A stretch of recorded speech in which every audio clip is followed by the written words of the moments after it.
Hai Sobat Lemak, saya Caca. Di video kali ini kita akan belajar membedakan apa sih itu baking powder dan baking soda, penggunaannya seperti apa. Kadang kita suka bingung, resep ini pakai baking powder, kok resep yang satunya pakai baking soda, bedanya apa?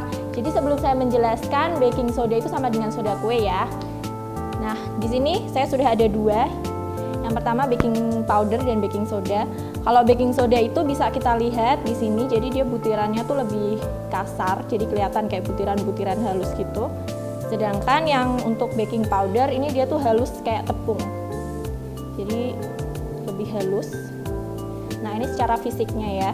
Terus untuk secara kandungan bahannya, jadi kalau baking soda itu dia bahannya hanya sodium bikarbonat full 100%. Nah, kalau yang untuk baking powder ini selain ada bahan sodium bikarbonat, itu juga ada bahan sodium aluminium fosfat dan monokalium fosfat. Juga biasanya ditambah inert fat. Inert fat itu biasanya dia untuk membantu baking powder itu lebih tahan lama. Nah, kemudian untuk proses pengembangannya, kalau baking soda itu dia dengan asam, jadi dia akan bereaksi ketika ada bahan asam dimasukkan ke dalam adonan. Nah, untuk baking powder sendiri ini dia tidak perlu ditambahkan bahan asam karena kandungan ini sudah ada bahan asamnya di dalamnya. Nah, ini dari baking powder ini ada dua jenis ya. Jadi ada pertama itu single acting baking powder dan double acting baking powder.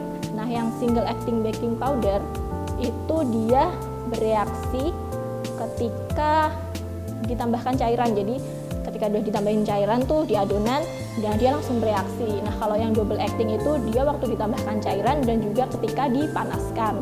Jadi ketika di oven. Jadi kalau misalnya Sobat Lemak mau bikin kue yang dia itu dalam jumlah banyak, itu sebaiknya pakai yang double acting karena dia itu lebih aman kalau adonan itu harus menunggu untuk di oven. Jadi nggak langsung di oven tuh nggak apa-apa.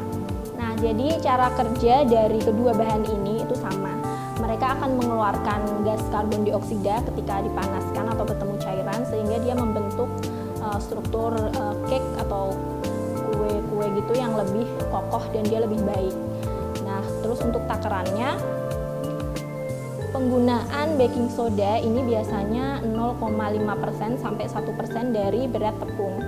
Sedangkan untuk baking powder ini dia 1 sampai 3% dari jumlah tepung. Kenapa yang ini lebih banyak? Karena kalau untuk baking soda ini dia daya kembangnya itu 4 kali lipat dari baking powder. Jadi dia pakai sedikit aja udah cukup.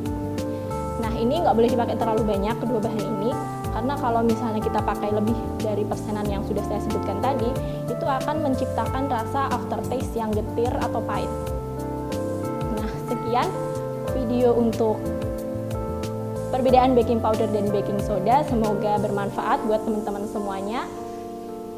Lemak Cooking Class for everyone.